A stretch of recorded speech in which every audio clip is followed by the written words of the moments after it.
നിങ്ങളുടെ ഇൻസ്റ്റാഗ്രാം അക്കൗണ്ടിൽ അല്ലെങ്കിൽ നിങ്ങളുടെ ഫേസ്ബുക്ക് അക്കൗണ്ടിൽ നിങ്ങൾ ആരുമൊക്കെ ആയിട്ടാണ് ചാറ്റ് ചെയ്യുന്നത്, ഏതൊക്കെ ഫയൽസുകളാണ് നിങ്ങൾ ഷെയർ ചെയ്യുന്നത് എന്ന് ഇൻകം ടാക്സുകാർ അറിഞ്ഞാൽ എങ്ങനെയിരിക്കും? എന്നാൽ അതിനുള്ള വകുപ്പുമായിട്ടാണ് നമ്മളുടെ പുതിയ ഇൻകം ടാക്സ് ബിൽ 2025 വന്നിരിക്കുന്നത്. അപ്പോൾ എന്തൊക്കെയാണ് ഇതിൻ്റെ ഇമ്പാക്റ്റ്, എന്തൊക്കെയാണ് നമ്മുടെ പഴയ ആക്റ്റിൽ ഉണ്ടായിരുന്നത്, 1961 ആക്റ്റിൽ എന്തൊക്കെയാണ് ഇതുമായിട്ട് ബന്ധപ്പെട്ടുണ്ടായിരുന്നത്, 2025 ബില്ലിൽ എന്താണ് പുതുതായിട്ട് വന്നിട്ടുള്ളത്, എന്താണ് അതിൻ്റെ ഇമ്പാക്റ്റ് എന്നാണ് നമ്മൾ ഇന്നത്തെ വീഡിയോയിൽ ഡിസ്കസ് ചെയ്യുന്നത്. മലയാളത്തിൽ ഇൻകം ടാക്സുമായി ബന്ധപ്പെട്ട് ഏറ്റവും കൂടുതൽ വീഡിയോസ് ഉള്ളത് നമ്മുടെ ചാനലിലാണ്. അപ്പോൾ ചാനൽ നിങ്ങൾ ഇതുവരെ സബ്സ്ക്രൈബ് ചെയ്തിട്ടില്ലെങ്കിൽ തീർച്ചയായിട്ടും സബ്സ്ക്രൈബ് ചെയ്യുക.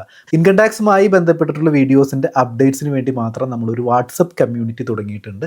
അപ്പോൾ പുതിയ വീഡിയോസിൻ്റെ അപ്ഡേറ്റ്സ് നിങ്ങൾക്ക് ലഭിക്കാനായിട്ട് നിങ്ങൾക്ക് ആ കമ്മ്യൂണിറ്റിയിൽ ജോയിൻ ചെയ്യാം. അതിനുള്ള ലിങ്ക് ഞാൻ ഡിസ്ക്രിപ്ഷനിൽ ഫസ്റ്റ് കമൻ്റ് ആയിട്ട് പിൻ ചെയ്തിട്ടുണ്ട്. അപ്പോൾ നമുക്ക് നമ്മളുടെ കണ്ടന്റിലേക്ക് വരാം. എന്താണ് ഇപ്പോഴത്തെ ആക്ടിൽ, 1961 ആക്ടിൽ എങ്ങനെയാണ് ഈ സെക്ഷൻ പറയുന്നത്? സെക്ഷൻ 132 സെർച്ചുമായി ബന്ധപ്പെട്ടാണ് ഇതുപോലെയുള്ള അധികാരങ്ങൾ ഇൻകം ടാക്സ് ഡിപ്പാർട്ട്മെൻറ്റിന് ഉള്ളത്. അപ്പോൾ സെക്ഷൻ 132 പ്രകാരം ഫിസിക്കൽ പ്ലേസുകൾ, അതായത് ഇപ്പോൾ നമുക്ക് ഫിസിക്കലായിട്ടുള്ള കാര്യങ്ങൾ, ഇപ്പോൾ സേ നിങ്ങളുടെ വീട് അല്ലെങ്കിൽ വാഹനം, ഡോക്യുമെൻറ്റുകൾ അല്ലെങ്കിൽ ആഭരണം അല്ലെങ്കിൽ അതുപോലുള്ള വിലപിടിപ്പുള്ള മറ്റു വസ്തുക്കൾ, അപ്പോൾ ഇതൊക്കെ സെർച്ച് ചെയ്യാനുള്ള അധികാരമാണ് സെക്ഷൻ 132 കൊടുത്തിരിക്കുന്നത്. ഒത്തിരി ഡീറ്റെയിൽ ആയിട്ടുള്ളൊരു സെക്ഷനാണ് സെക്ഷൻ 132 എന്ന് പറയുന്നത്. അതായത് പ്രിൻസിപ്പൽ ചീഫ് കമ്മീഷണർക്കോ അല്ലെങ്കിൽ ചീഫ് കമ്മീഷണർ പോലെയുള്ള കുറച്ച് ഇൻകം ടാക്സ് അതോറിറ്റികൾക്ക് there is reason to believe that, അതായത് ഒരു ടാക്സ് ഇവേഷനുമായി ബന്ധപ്പെട്ട് ടാക്സ് വെട്ടിച്ചു അല്ലെങ്കിൽ അങ്ങനെ ഒരു റീസൺ അവർക്ക് തോന്നുകയാണ് ഇവിടെ എന്തോ സംതിങ് നടന്നിട്ടുണ്ട് അല്ലെങ്കിൽ നടക്കാൻ സാധ്യതയുണ്ട്, ടാക്സ് വെട്ടിക്കാനായിട്ട് സാധ്യതയുണ്ട് എന്ന് ഒരു റീസൺ ടു ബിലീവ് അവിടെ അങ്ങനെ തോന്നുകയാണെന്നുണ്ടെങ്കിൽ ചില ഓഫീസർമാരെ അധികാരപ്പെടുത്തിക്കൊണ്ട് ചില കാര്യങ്ങൾ ചെയ്യാനായിട്ട് അവർക്ക് അതോറിറ്റി കൊടുക്കുന്നുണ്ട്. നമുക്കതിൽ എന്തൊക്കെയാണ് ജസ്റ്റ് പറയുന്നത്, ഈ സെക്ഷൻ 132 എന്തൊക്കെയാണ് പറയുന്നത്, ഇപ്പോഴത്തെ ആക്ടിൽ എന്തൊക്കെയാണ് ഈ സെർച്ചുമായി ബന്ധപ്പെട്ട് പറയുന്നത് എന്ന് നമുക്ക് വളരെ ഒന്ന് സിമ്പിളായിട്ട് നമുക്കൊന്ന് നോക്കാം. Enter and search any building, place, vessel, vehicle, aircraft where he has reason to suspect such books of accounts or other document, money, bullion, jewellery or other valuable article or thing are kept എന്നാണ് ഇപ്പോഴത്തെ ആക്ടിൽ പറഞ്ഞിരിക്കുന്നത്. ഇനി അതുമാത്രമല്ല, ഇനിയിപ്പോൾ അത് open ചെയ്യാനായിട്ട് വിസമ്മതിക്കുകയാണെന്നുണ്ടെങ്കിൽ break open the lock of any door, അത് ബ്രേക്ക് ഓപ്പൺ ചെയ്യാനുള്ള അധികാരം കൂടി ഇൻകം ടാക്സ് ആക്ട് 1961 പ്രകാരം പ്രോപ്പർ ഓഫീസേഴ്സിന് കൊടുത്തിട്ടുണ്ട്. അപ്പോൾ ഇങ്ങനെയാണ് ഇപ്പോൾ പ്രസൻറ്റ് ലോ എത്തി നിൽക്കുന്നത്, ഇങ്ങനെയാണ്. ഇനി എന്താണ് മാറ്റം എന്ന് നമുക്ക് നോക്കാം. 2025 ബില്ലിൽ പുതുതായിട്ടൊരു മാറ്റം കൊണ്ടുവന്നിരിക്കുന്നത് പ്രത്യേകിച്ച് ഒന്നുമില്ല. ഫിസിക്കലായിട്ടുള്ള ഇതുപോലെ കാര്യങ്ങളായിരുന്നു നമ്മളുടെ 1961 ആക്ടിൽ പറഞ്ഞിട്ടുണ്ടായിരുന്നത്. 2025 ബില്ലിൽ എത്തി നിൽക്കുമ്പോൾ നമുക്കറിയാം ഒരുപാട് കാര്യങ്ങൾ മാറിയിട്ടുണ്ട്. 1961 2025 എത്തി നിൽക്കുമ്പോൾ പ്രത്യേകിച്ച് ഡിജിറ്റൽ സ്പേസ് അല്ലെങ്കിൽ നമ്മുടെ ഡോക്യുമെൻറ്റുകൾ പ്രിസർവ് ചെയ്ത് വെക്കുന്നത് അല്ലെങ്കിൽ അങ്ങനെയുള്ള കാര്യങ്ങൾ, ഈവൻ നമ്മളുടെ ബാങ്ക് അക്കൗണ്ടുകൾ, ഇതെല്ലാം ഒരു ഡിജിറ്റൽ സ്പേസിലേക്ക് മാറിയിട്ടുണ്ട്. അപ്പോൾ തീർച്ചയായിട്ടും ഇൻകം ടാക്സും ഒന്ന് അപ്ഡേറ്റ് ചെയ്യേണ്ടതായിട്ടുണ്ട്. അപ്പോൾ പഴയ ഡോക്യുമെൻറ്റുകളും കടലാസ് കഷ്ണങ്ങളും മാത്രം നോക്കിയിരുന്നാൽ കാര്യങ്ങൾ നടക്കില്ല എന്ന് ഇൻകം ടാക്സ് ഡിപ്പാർട്ട്മെൻറ്റിനും അറിയാം.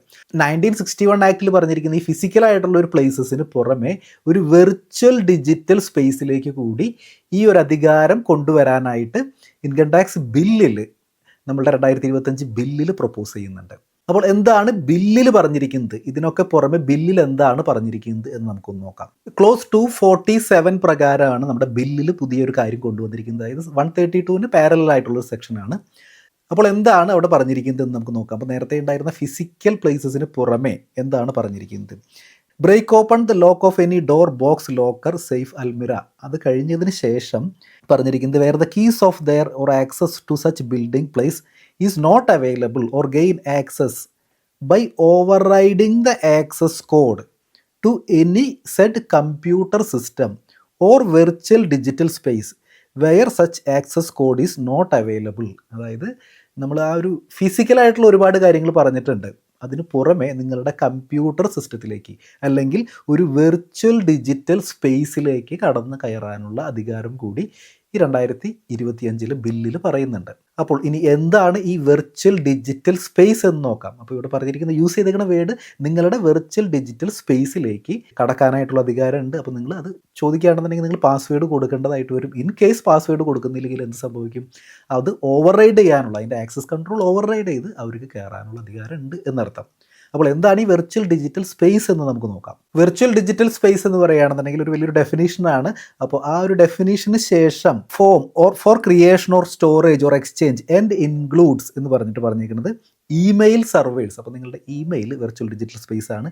സോഷ്യൽ മീഡിയ അക്കൗണ്ട്, അതായത് നിങ്ങളുടെ ഫേസ്ബുക്ക് അല്ലെങ്കിൽ ഇൻസ്റ്റാഗ്രാം, ലിങ്ക്ഡിൻ അല്ലെങ്കിൽ മറ്റ് ഏതൊക്കെ സോഷ്യൽ മീഡിയ അക്കൗണ്ടുകൾ ഉണ്ടോ അതെല്ലാം വെർച്വൽ ഡിജിറ്റൽ സ്പേസ് ആണ്. Online investment account, trading account, banking account, നിങ്ങളുടെ ട്രേഡിംഗ് അക്കൗണ്ടുകൾ അല്ലെങ്കിൽ ബിറ്റ് കോയിനിലുള്ള അക്കൗണ്ടുകൾ, നമ്മളുടെ ക്രിപ്റ്റോ കറൻസി അക്കൗണ്ടുകൾ, നമ്മളുടെ ഡിമാറ്റ് അക്കൗണ്ടുകൾ, നമ്മളുടെ ബാങ്ക് അക്കൗണ്ടുകൾ, ഇതൊക്കെ വെർച്വൽ ഡിജിറ്റൽ സ്പേസ് ആണ്. Any website used for storing details of ownership of any asset. അത് മാത്രമല്ല, ഇനി വേറെ എന്തെങ്കിലും നിങ്ങൾക്ക് ഇതല്ലാതെ എന്തെങ്കിലും ഒരു ഓണർഷിപ്പ്, നിങ്ങളുടെ ഒരു അസറ്റ് ഒരു ഓണർഷിപ്പിന് വേണ്ടിയിട്ട് നിങ്ങളൊരു വെബ്സൈറ്റ് ക്രിയേറ്റ് ചെയ്യുന്നുണ്ടെങ്കിൽ അതും വെർച്വൽ ഡിജിറ്റൽ സ്പേസ് ആണ്. Remote server, cloud surveyors, then digital application platforms, any other space of similar nature. ഇനിയിപ്പോൾ ഇതല്ല, ഇനി പുതിയൊരു ടെക്നോളജി, പുതിയൊരു കൺസെപ്റ്റോ കൊണ്ടുവരികയാണെന്നുണ്ടെങ്കിൽ ഇതിൻ്റെ ഒരു ഐഡിയ എങ്ങനെയാണെന്നുണ്ടെങ്കിൽ ആ ഒരു സംഭവം കൂടി വെർച്വൽ ഡിജിറ്റൽ സ്പേസ് ആണ് എന്ന് പറഞ്ഞു കഴിഞ്ഞാൽ എല്ലാം ഉൾപ്പെട്ടു എന്നർത്ഥം. അപ്പോൾ ഇനി തൊട്ട് ഇൻകം ടാക്സ് ഡിപ്പാർട്ട്മെൻറ്റിന് നിങ്ങളൊരു സെർച്ചിൻ്റെ ഭാഗമായിട്ട് നിങ്ങളുടെ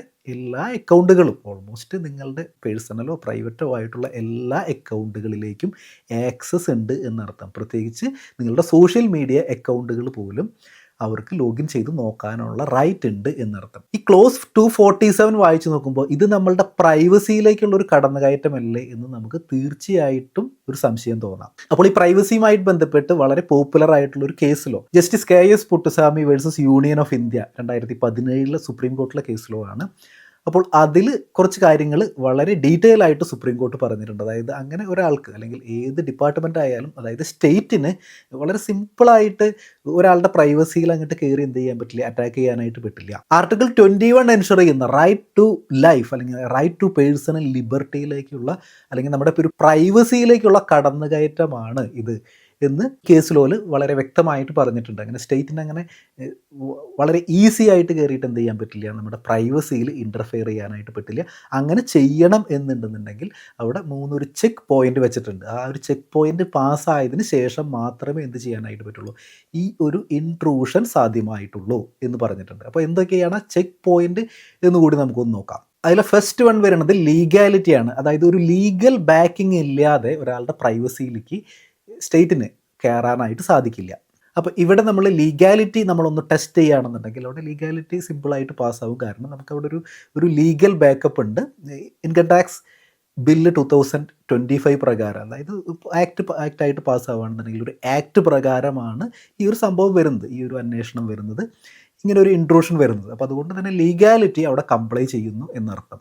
മറ്റൊന്ന് പറയുന്നത് ഒരു ലെജിറ്റിമേറ്റ് എയിം ഉണ്ടായിരിക്കണം. അതായത് വെറുതെ ഇനിയിപ്പോൾ ലീഗലി അത് ഓക്കെ ആണ്, എന്നിരുന്നാൽ പോലും വെറുതെ കയറി എന്ത് ചെയ്യാൻ പറ്റില്ല, ഇൻട്രൂഡ് ചെയ്യാനായിട്ട് പറ്റില്ല. അവിടെ ഒരു ലെജിറ്റിമേറ്റ് എയിം ഉണ്ടായിരിക്കണം. അപ്പോൾ ഇവിടെ നമ്മൾ നോക്കുകയാണെന്നുണ്ടെങ്കിൽ ഒരു ലെജിറ്റിമേറ്റ് എയിം ഉണ്ട് എന്ന് തന്നെ പറയാം. കാരണം ഒരു ഇവേഷൻ ഓഫ് ടാക്സ് ഒരു ലെജിറ്റിമേറ്റ് എയിം ആയിട്ട് കാണാനായിട്ട് സാധിക്കും. പക്ഷേ അടുത്ത പോയിന്റ്, അതാണ് വളരെ ഇമ്പോർട്ടൻ്റ് ആയിട്ടുള്ളൊരു പോയിന്റ്, അതൊരു കോൺഫ്ലിക്റ്റ് കൊണ്ടുവരാനായിട്ട് തീർച്ചയായിട്ടും സാധ്യതയുണ്ട്. അത് എന്ന് പറയുന്നത് പ്രൊപ്പോർഷണാലിറ്റിയാണ്. അതായത് ഇപ്പോൾ നമുക്കിവിടെ ഒരു ലീഗലായിട്ടുള്ളൊരു ബാക്കിംഗ് ഉണ്ട്, ഇനി ഇപ്പുറത്തെ സൈഡിലൊരു എയിം കറക്റ്റാണ്, എന്നിരുന്നാൽ പോലും നമുക്ക് എല്ലാ കാര്യങ്ങളിലും കയറി എന്ത് ചെയ്യാനായിട്ട് പറ്റില്ല, ഇടപെടേണ്ട ആവശ്യമില്ല.